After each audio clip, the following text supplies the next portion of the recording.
நெஞ்சோடு கலந்தவளே, என் உயிரோடு உறைந்தவளே, எனக்காக பிறந்தவளே என் உயிரே.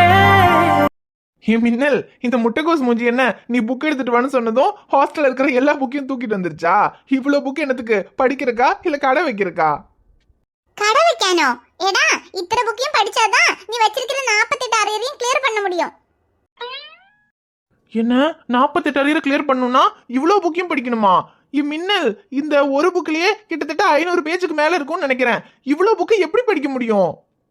ஐயடா, இந்த புக்கு மட்டும் படிச்சால 48 அரியரை கிளியர் பண்ண முடியாது. இது ஃபர்ஸ்ட் இயர் புக்கு மாத்திரம் தானே. இனி என்கிட்ட செகண்ட் இயர் புக் இருக்கு. இனி ஃபைனல் இயர் புக்கு ரேஷியோ எக்ஸாம்ஸ்க்கு കഴിഞ്ഞ சேஷன் சீனியர்ஸ் கிட்ட வாங்கிச்சிட்டு வரும். அது எல்லாம் கூட படிச்சாதான் நீ 48 அரியரையும் கிளியர் பண்ண முடியும்.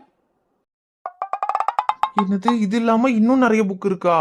இதெல்லாம் எந்த காலத்துல படிச்சு முடிச்சு, எந்த காலத்துல 48 அரியரை கிளியர் பண்ணி, எந்த காலத்துல இவ்வளவு கல்யாணம் பண்றது? என்ன மின்னல் இது, இவ்வளவு புக்கை எப்படி மின்னல் 6 மாசத்துக்குள்ள படிச்சு முடிக்க முடியும்? ஒரு நாளைக்கு ஒரு பேஜ் படிச்சா கூட இந்த புக்கையெல்லாம் படிச்சு முடிக்கிறதுக்கு 6 வருஷம் ஆயிரும் போலயே. இதெல்லாம் நமக்கு செட் ஆகாது மின்னல். இப்ப என்ன, 48 அரியரை கிளியர் பண்ணும் அவ்வளவுதானே? என்னெல்லாம் உட்காந்து இவ்வளவு புக்கை படிக்க முடியாது மின்னல். விடு, நான் பிட் அடிச்சாவது பாஸ் பண்ணிக்கிறேன். பிட் அடிச்சு பாஸ் செய்யே. ஏடா, பிட் அடிக்க எந்த क्वेश्चनக்கு எந்த ஆன்சர் வரும்னாச்சு தெரியணும். அதாவது உனக்கு தெரியுமா முதல்ல? கரெக்ட் தான், அது கூட நமக்கு தெரியாதே. தெரியாதுல்ல, அப்புறம் எப்படி நான் பிட் அடிச்சு பாஸ் பண்ணுவ? அன்பு, இவ்வளவு புக்கையும் படிக்க முடியாதுனால ஒண்ணும் இல்ல. நீ மனசு வச்சு முயற்சி பண்ணா எல்லாம் முடியும்.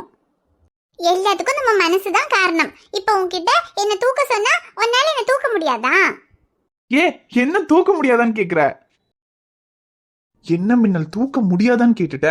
எப்படி தூக்கணும்னு மட்டும் சொல்லு, எல்லா ஆங்கிள்லயும் தூக்குவேன். அடச்சி ஃப்ராடு, கை எடுக்கடா. ஏண்டி, நீ தானே தூக்க முடியுமான்னு கேட்ட? ஐயோ பியாண்டா, என்ன முழுசா சொல்லி விடு. இப்போ நீ 50 கிலோ இருக்கேன், என்ன தூக்க சொன்னா உனக்கு கஷ்டமா இருக்குமா?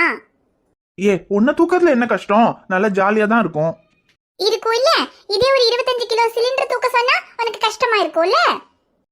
சிலிண்டர் தூக்க சொன்னா அது கொஞ்சம் கஷ்டமா தான் இருக்கும். அப்போ உனக்கு பிடிச்சிருக்குன்னா நீ 50 கிலோவை கூட அசால்ட்டா தூக்குவ. ஆனா உனக்கு பிடிக்கலைன்னா உன்னால 25 கிலோ கூட தூக்க முடியாது. அதே போலதான் இன்ட்ரெஸ்ட் இருந்தா நமக்கு எவ்வளவு பெரிய விஷயமா இருந்தாலும் பண்ண முடியும். அதே இன்ட்ரெஸ்ட் இல்லைன்னா ரொம்ப சின்ன விஷயமா இருந்தா கூட நம்மளால அதை பண்ண முடியாது. அதுகொண்டு எந்த காரியம் பண்ணணும்னாலும் அதுக்கு இன்ட்ரெஸ்ட் தான் முக்கியம்னு சொல்ல வரேன். ஏண்டி, இன்ட்ரெஸ்ட் தான் முக்கியம்னு சொல்றதுக்கு உனக்கு வேற எக்ஸாம்பிளே கிடைக்கலையா? ஏண்டா, இந்த எக்ஸாம்பிளுக்கு என்ன உனக்கு புரிஞ்சது இல்ல? இதுக்கப்புறம் படிக்கணும்னு இன்ட்ரெஸ்ட் வரும்ல? இந்த எக்ஸாம்பிளுக்கு படிக்கணும்னு மட்டுமா இன்ட்ரெஸ்ட் வரும்?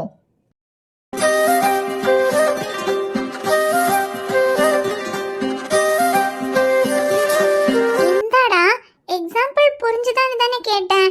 அதுக்கே சிரிக்கிற? அது எக்ஸாம்பிள் எல்லாம் புரிஞ்சுது, ஆனா அது ஒர்க் அவுட் ஆகுதா இல்லையான்னு டெஸ்ட் பண்ணி பார்க்கலாமா? இந்த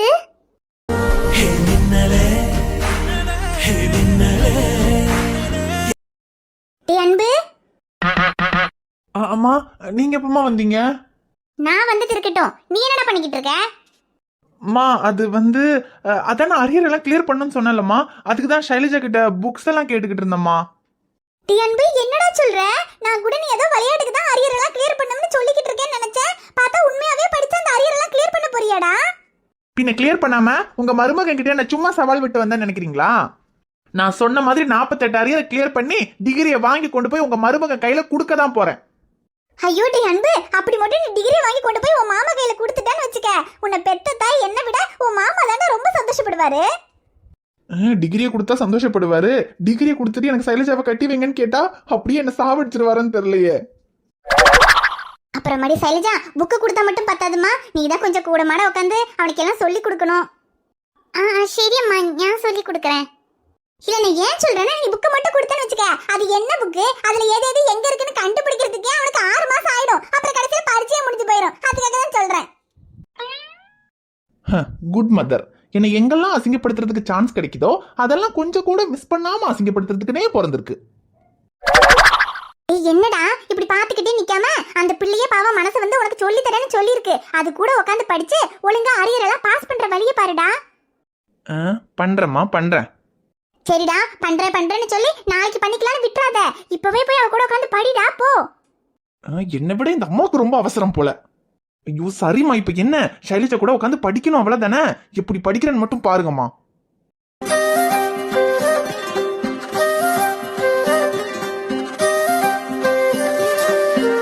ஏடா, ரூமில் இருந்து படிச்சா நீ ஒழுங்கா படிக்க மாட்டே, உன் மைண்ட் டைவர்ட் ஆகும்னு சொல்லிதான் இங்க வெளியே கூட்டிட்டு வந்திருக்கேன். இங்கேயும் படிக்காம ஏதாவது ஃப்ராட் வேலை பண்ண. ஐயோ தப்பு பண்ணிட்டியே மின்னல். ரூம்ல இருந்திருந்தாலாவது நான் ஒழுங்கா படிச்சிருப்பேன்.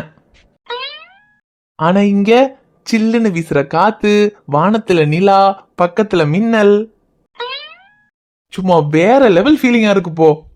டேய், அப்படியே மண்டையில 2 போட்டேன்னா உன்னை படிக்க வைக்கணுங்கிறதுக்காக இங்க கூட்டிட்டு வந்தா நீ வானத்துல நிலா பக்கத்துல மின்னல்னு கவிதையா சொல்லிட்டு இருக்க. ஐயோ மின்னல், இது கவிதையெல்லாம் இல்ல, சும்மா ஒரு ஃப்ளோல தான் சொன்னேன். ஆனா அதுவே கவிதை மாதிரி இருக்கா? மண்ணாங்கட்டி மாதிரி இருக்கு. ஒழுங்கா சொல்லி தரத கவனிடா. கவனிச்சுக்கிட்டு தான் இருக்கேன், சொல்லு. எங்க கவனிக்கிற? நீ சொல்லி தரதுதான் கவனிக்கிறேன். ஏன் வேற எங்க கவனிக்கணும்? நீ எப்படியும் கவனிக்கண்டா, நான் சொல்லி தரத மட்டும் கவனிச்சா போதும். சரி ஓகே.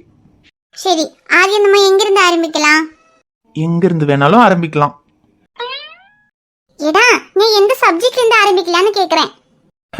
நானும் எந்த சப்ஜெக்ட்ல இருந்து வேணாலும் ஆரம்பிக்கலாம் தான் மின்னல் சொன்னேன். சரி, ஆதியம் கெமிஸ்ட்ரியில இருந்து ஆரம்பிக்கலாமா? ஆரம்பிக்கலாம் மின்னல். எனக்கு கெமிஸ்ட்ரி நல்லா வரும், சீக்கிரமே பிக்கப் பண்ணிடுவேன்.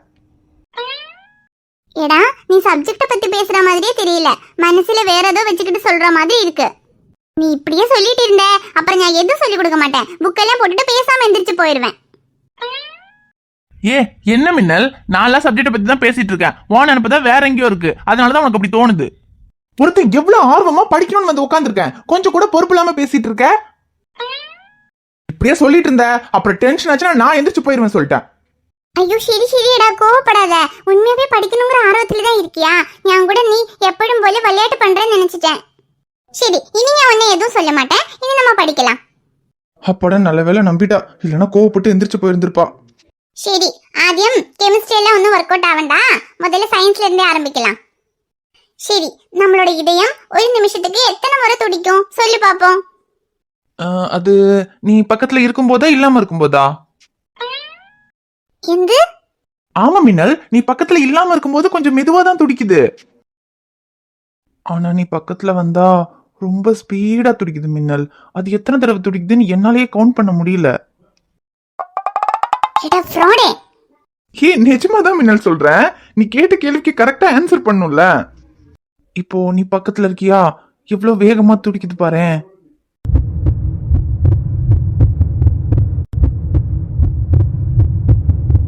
கேக்குதா? கேக்குது. ஆனா உன்னை பார்த்தா படிக்கிற மாதிரி தெரியல, நான் போறேன். இரு மின்னல், போவாத, படிக்கலாம். நின்ன கண்டா படிக்கிற மாதிரி ஒன்னும் தெரியல. ஒன்னும் படிக்கண்டா, காலையில படிச்சுக்கலாம், நான் போறேன். விட்டா தானே போவ. அன்பு, சும்மா இரு மின்னல், படிச்சிட்டு இருக்கேன், டிஸ்டர்ப் பண்ணாத. எடா வேண்டாம், அடிச்சிருவேன். இன்னைக்கு நீ அடிச்சாலும் பரவாயில்ல. எடா,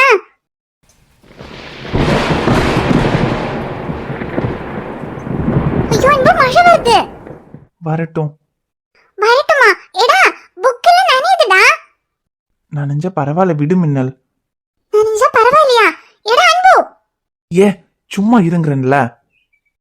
ஐயோ அன்பு. மின்னல், எந்தா?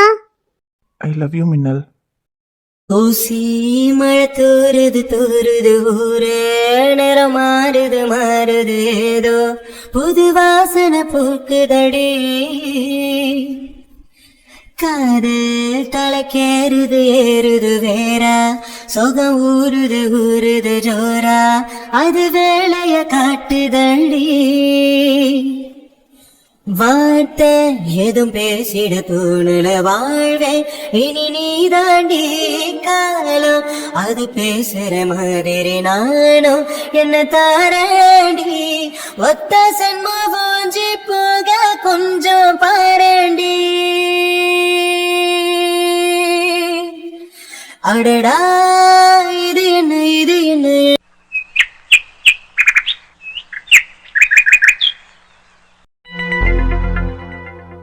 அரவிந்த், நீங்க போய் தான் ஆகணுமா? ஆமா குட்டிமா, முக்கியமான கேஸ், போய் தான் ஆகணும்.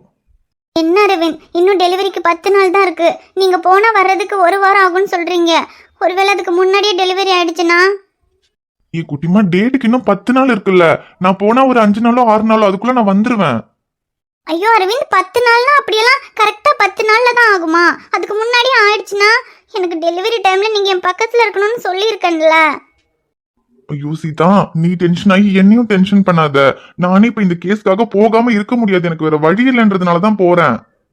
இல்லன்னா நீ கொஞ்சம் யோசிச்சு பாரு, இதுக்கு முன்னாடியே எவ்வளவு நாள் லீவ் போட்டு உன் கூட இருந்தவன். ஆனா இப்ப பிரசவ டைம்ல பார்த்து நான் போறேன்னு சொல்லுவேனா? எனக்கு வேற வழி இல்ல சீதா. நானும் ஒய்ஃப்க்கு டெலிவரி ஆக போகுதுன்னு எவ்வளவோ காரணம் சொல்லி பார்த்துட்டேன். ஆனா இந்த கேஸ்க்கு கண்டிப்பா நான் தான் போயாகணும். என்ன அரவிந்த், ஆனா இப்ப நீங்க போயிட்டீங்கன்னா நீங்க வர்றதுக்குள்ள டெலிவரி ஆயிடுமோன்னு பயமா இருக்கு. அப்போ நீங்க என் பக்கத்துல இருக்க மாட்டீங்களா? குட்டிமா, எதுக்கு பயப்படுற? நான் வர்றதுக்கு முன்னாடியே டெலிவரி ஆனாலும் நான் உன் பக்கத்துல இல்லனாலும் நல்லபடியா குட்டி சீதா வரணும். அதை மட்டும்தான் நீ நினைக்கணும். எதுக்கும் பயப்படக்கூடாது. நம்ம குட்டி சீதாவை இந்த உலகத்துக்கு பத்திரமா நீ தான் கொண்டு வரணும். அப்புறம் நான் வெளியூருக்கு போறேனாலும் உனக்கு வலி வந்துருச்சுன்னு தெரிஞ்சா என்னால முடிஞ்ச அளவுக்கு சீக்கிரமா வர்றதுக்கு நான் முயற்சி பண்ணுவேன். நான் உன்கிட்ட சொன்ன மாதிரி நம்ம குட்டி சீதா இந்த உலகத்துக்கு வரும்போது நான் உன் பக்கத்துல தான் இருப்பேன். குட்டி சீதாவை முதல்ல நான் என் கையில தான் வாங்குவேன். அரவிந்த், நிஜமாவே குழந்தை பிறக்கிறதுக்குள்ள வந்துருவீங்கல்ல? சீதா, அதுக்குள்ள நான் வேலை முடிஞ்சு வந்துருவேன். ஒருவேளை அதுக்குள்ள வேலை முடியலனாலும் உனக்கு வலி வந்துருச்சுன்னு தெரிஞ்சா குழந்தை பொறுக்கிறதுக்குள்ள நான் இங்க இருப்பேன். சரி அரவிந்த், ஆனா வலி வரும்போதே நீங்க என் பக்கத்துல இருந்தாதான் எனக்கு கொஞ்சம் தைரியமா இருக்கும். நீங்க வந்ததுக்கு அப்புறமா வலி வந்தா போதும். குட்டிமா, அப்படியெல்லாம் சொல்லாத. குழந்தை எப்ப பொறுக்கணும்னு இருக்கோ அப்பதானே பொறுக்கும். நீ பாட்டுக்கு அதையே யோசிச்சு டென்ஷன் ஆயிட்டு இருக்காத. இல்ல அரவிந்த், குழந்தை பிறக்குமோ நீங்க என் பக்கத்துல தான் இருக்கணும். குட்டிமா, அதான் நான் இருப்பேன்னு சொல்லிட்டேன்ல. உனக்கு வலி ஸ்டார்ட் ஆன உடனே நீ எனக்கு ஃபோன் பண்ணு. நீங்க ஹாஸ்பிட்டலுக்கு போறதுக்குள்ள நான் ஹாஸ்பிட்டல்ல இருப்பேன். போதுமா? சரி அரவிந்த், ஆனா என்னமோ பயமாவே இருக்கு. நீ ஒரு நர்ஸ், நீ ஏன் பயப்பட்டா இப்படி? இங்க பாரு குட்டிமா, எதுக்கும் பயப்படாத, தைரியமா இரு. நான் சீக்கிரமா வந்துருவேன். ஒருவேளை நான் வர்றதுக்கு கொஞ்சம் லேட் ஆனாலும் அண்ணன் இருக்காரு, அண்ணி இருக்காங்க, அம்மாச்சி இருக்காங்க, எல்லாரும் இருக்கும்போது நீ பயப்படலாமா? இல்ல அரவிந்த், எல்லாருமே இருக்காங்க தான். ஆனாலும் எனக்கு என்னமோ நீங்க பக்கத்துல இருந்தாதான் கொஞ்சம் தைரியமா இருக்கும்ன்ற மாதிரி இருக்கு. அதான் நான் வந்துருவேன்னு சொல்றேன்ல. அப்புறம் நான் வர்ற வரைக்கும் எனக்கு பதிலா தீரன் இருக்கான்ல. தீரா, அரவிந்தப்பா, இங்க பாடா தீரா, உன் அம்மாவை எப்படி சின்ன குழந்தை மாதிரி பயந்துட்டு இருக்கான்னு. ஏமா ஏன் பயப்படுறீங்க? அப்பா ஊருக்கு போறாங்கன்னு பயப்படுறீங்களா? பயப்படாதீங்க, நான் இருக்கேன்ல. பேய் வந்தா நான் அப்பா மாதிரியே அடிச்சு போட்டுருவேன் இல்லப்பா? பாத்தியா குட்டிமா, என்னோட சிங்க குட்டி இருக்கான். அப்புறம் என்ன உனக்கு கவலை? அவன் உன்னை பாத்துக்குவான். நீ எதுக்கும் பயப்படாத, தைரியமா இரு. தீரா, இன்னும் கொஞ்ச நாள்ல அம்மா வயித்துக்குள்ள இருக்கிற குட்டி தங்கச்சி வெளியே வர போகுது. குட்டி தங்கச்சி சீக்கிரமா வந்துருமா? ஆமாண்டா தீரா, குட்டி தங்கச்சி சீக்கிரமா வந்துரும். ஆனா அது வரைக்கும் அம்மாவை பத்திரமா பாத்துக்கணும். நீ எங்கேயும் அங்க இங்கேன்னு விளையாடுறதுக்கெல்லாம் வெளியே ஓடிராத. அம்மா கூடவே இருக்கணும். சரி அரவிந்தப்பா, குட்டி தங்கச்சி வர வரைக்கும் நான் அம்மா கூடவே இருப்பேன். சரிடா தீரா, அப்பா இல்லாத நேரத்துல நீ தான் அம்மாவை பத்திரமா பாத்துக்கணும். அம்மாக்கு எது வேணும்னாலும் நீ தான் எடுத்துட்டு வந்து கொடுக்கணும். அம்மா கிட்ட அது இதுன்னு சொல்லி அடம் பிடிக்க கூடாது. அம்மாக்கு வேலை வைக்க கூடாது. இல்ல அரவிந்தப்பா, நான் அம்மாக்கு எந்த வேலையும் வைக்க மாட்டேன். பத்திரமா பாத்துக்கிறேன். அம்மாக்கு சாப்பாடு, தண்ணி, ஜூஸ் எது வேணும்னாலும் நானே எடுத்துட்டு வந்து கொடுப்பேன். ஆமாமா, இப்ப எல்லாம் சொல்லுமா அரவிந்த். ஆனா நீங்க போனதுக்கு அப்புறம் பாத்துக்கோங்க, இவன் பெட் மேல கால் போட்டு உட்காந்துட்டு அம்மா தண்ணி வேணும், அம்மா ஸ்நாக்ஸ் வேணும், எடுத்துட்டு வாங்கன்னு சொல்லுவான். இல்ல அரவிந்தப்பா, நான் அப்படியெல்லாம் சொல்ல மாட்டேன்.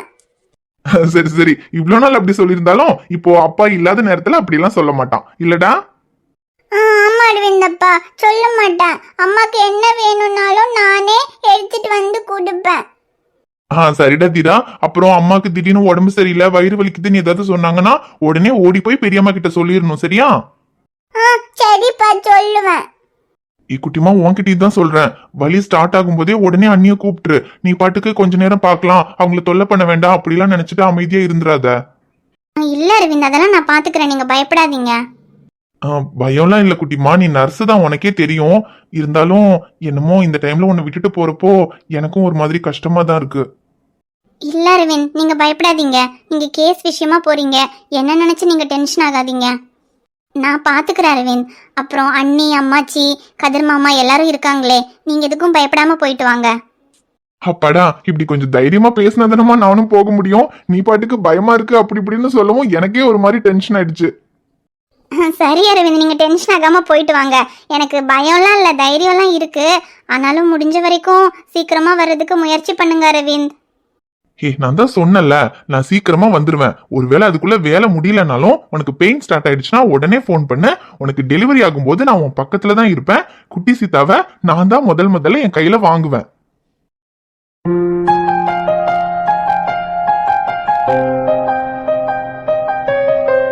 ஹாய் ஃப்ரெண்ட்ஸ், எல்லாரும் எப்படி இருக்கீங்க?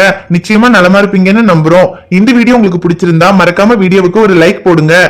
வீடியோ பத்தின கருத்தை மறக்காம கமெண்ட்ல சொல்லுங்க. வீடியோவை உங்க ஃப்ரெண்ட்ஸுக்கும் ஃபேமிலிக்கும் ஷேர் பண்ணுங்க.